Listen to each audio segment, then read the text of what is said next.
नमस्कार दोस्तों, आप सभी का लॉ सीखो के दैनिक समाचार विश्लेषण में। तो आज हम द इंडियन एक्सप्रेस से गिल्टी अंटिल प्रूव्ड इनोसेंट इस आर्टिकल के बारे में बात करेंगे। हाल ही में क्रिमिनल आइडेंटिफिकेशन बिल जो पास किया गया है पार्लियामेंट के द्वारा, उस बारे में बात करता है। क्या इसके बुरे परिणाम रह सकते हैं, क्या इसके रिपरक्यूशन रह सकते हैं, उस बारे में आर्टिकल बात करता है। उसके बाद में न्यूज़ अपडेट और लीगल न्यूज़ है जो कि लॉ सीखो की अपने इनिशिएटिव है। तो चलिए आते हैं आज हमारे आर्टिकल की ओर। तो हम हमारे लॉ में जो एक हम कई सिद्धांत पढ़ते हैं, कई प्रिंसिपल्स पढ़ते हैं, उसमें ऐसा माना जाता है कि जब तक जो आरोप है वो सिद्ध नहीं होता है, उस व्यक्ति को हम गुनहगार नहीं मान सकते हैं। लेकिन इस आर्टिकल का टाइटल कहता है गिल्टी अंटिल प्रूव्ड इनोसेंट। तो यहाँ पर अगर जब तक आप इनोसेंट प्रूव नहीं होते, आपको गुनहगार ही माना जाएगा।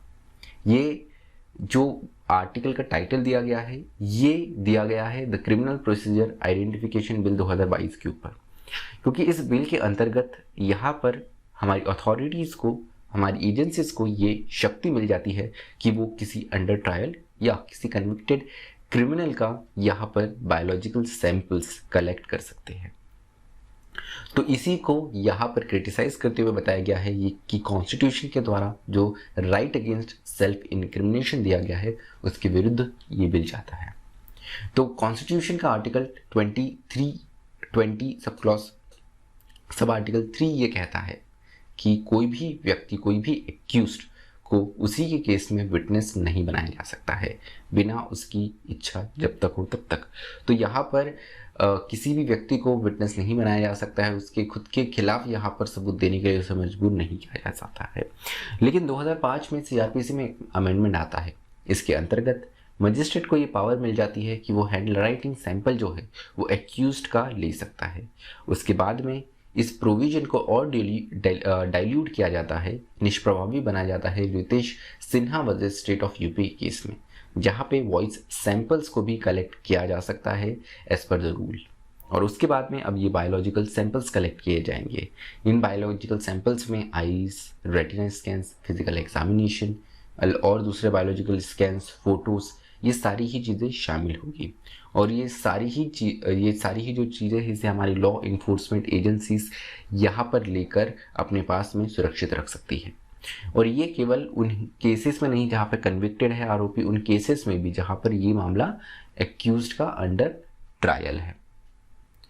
उसके अलावा जो वर्डिंग की गई है यहाँ पर सैंपल कलेक्ट करने के लिए लेकर अलग डेफिनेशंस की, ये अपने आप में काफ़ी वीक है और पॉसिबिलिटी है कि किसी एक्यूज्ड पर्सन पर कोर्शन हो सकता है। अननेसेसरीली जो सर्विलेंस है वो बढ़ सकती है, जो कि हमारे निजता के अधिकार के विरुद्ध जाता है।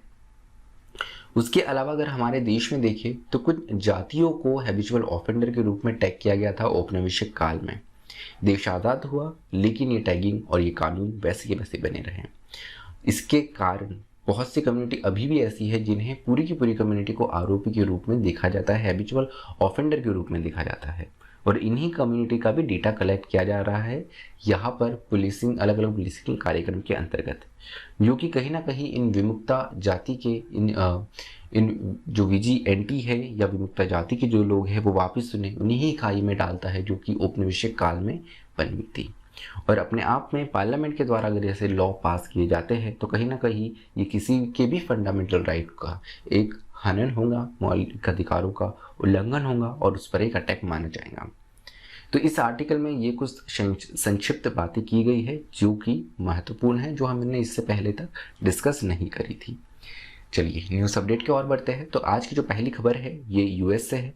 यूएस के सुप्रीम कोर्ट में पहली दफ़ा इतनी वर्षों बाद 2022 में फाइनली एक अश्वेत महिला जज बनने वाली है। इनका नाम है केटंजी ब्राउन जैक्सन। ये पहली first black women US supreme court में जज होगी।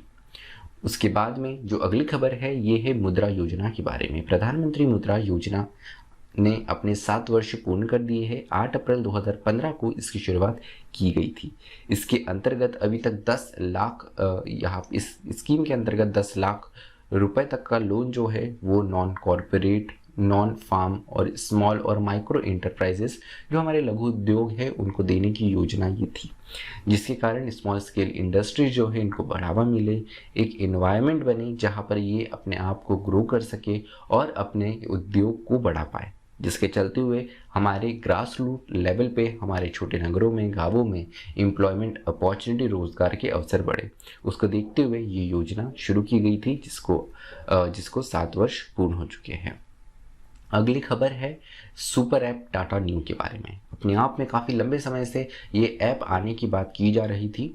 इसे ही देखते हुए जो टाटा ने आईपीएल को स्पॉन्सर करने का कदम उठाया, वो कहीं ना कहीं इस ऐप को लॉन्च करने के पीछे की एक स्ट्रेटजी के रूप में भी था। तो यहाँ पर ये अपने आप में एक सुपर ऐप होगा जिसमें टाटा ग्रुप्स की सारी कंपनीज की सर्विसेज एक ही प्लेटफॉर्म पे इस ऐप पे है अवेलेबल होगी। तो इस ऐप के माध्यम से आप बहुत सारी चीज़ें हैं, भले आपको फ्लाइट बुक करने से लेकर ग्रोसरी खरीदने तक, ये सारी ही चीज़ें आप इस ऐप के अंतर्गत कर सकेंगे। तो अपने आप में भारत में ये एक नई क्रांति है सुपर ऐप की, जो कि टाटा न्यू के माध्यम से शुरू हुई है। चलिए अब पढ़ते हैं हमारे न्यायालयों की तरफ, हमारे लीगल न्यूज़ की ओर। तो सुप्रीम कोर्ट ने एक महत्वपूर्ण फैसला दिया है। ये कंज्यूमर कोर्ट को यह अधिकार है कि वो बिल्डर को ये निर्देशित कर सकते हैं कि वो होम बायर को रिफंड दे या कॉम्पनसेशन करे अगर सर्विसेज में डेफिशिएंसी रहती है तो। Experion developer private limited versus Sushma Ashok Shirur, इस केस में सुप्रीम कोर्ट के द्वारा ये निर्णय सुनाया गया है। रेरा आने के बाद में कंज्यूमर कोर्ट किया में जो रिलीफ मिलती थी, क्या इसमें बदलाव आएगा, ये एक बहुत बड़ा प्रश्न था, जो कि इस जजमेंट के बाद में और फिर वापस ये दोहराया गया है कि कंज्यूमर कोर्ट के पास में भी वही पावर बनी रहेगी जो उनके पास में रेरा आने के पहले भी थी। दूसरी खबर जो है ये मद्रास हाईकोर्ट से है। मद्रास हाईकोर्ट ने यहाँ पर स्टेट गवर्नमेंट के द्वारा दिया गया 7.5% जो रिजर्वेशन था मेडिकल एग्जामिनेशंस में, जो कि गवर्नमेंट स्कूल के स्टूडेंट्स को दिया गया था, उसको यहाँ पर संवैधानिक रूप से सही माना है। इसकी कॉन्स्टिट्यूशनल वैलिडिटी को सवाल उठाया गया था। यहाँ में कॉन्स्टिट्यूशन के जो प्रोविजंस है इसके समरूप इसे बताया गया है और ये इसका कहीं भी उल्लंघन नहीं करता है। ये जो जजमेंट है ये दिया गया है miss Prateeka C versus state of Tamil Nadu के केस में। तो चलिए आज का जो हमारा विश्लेषण है वो यही समाप्त होता है। मुझे सुनने के लिए आप सभी का धन्यवाद। Thank you. Stay tuned to law सीखो।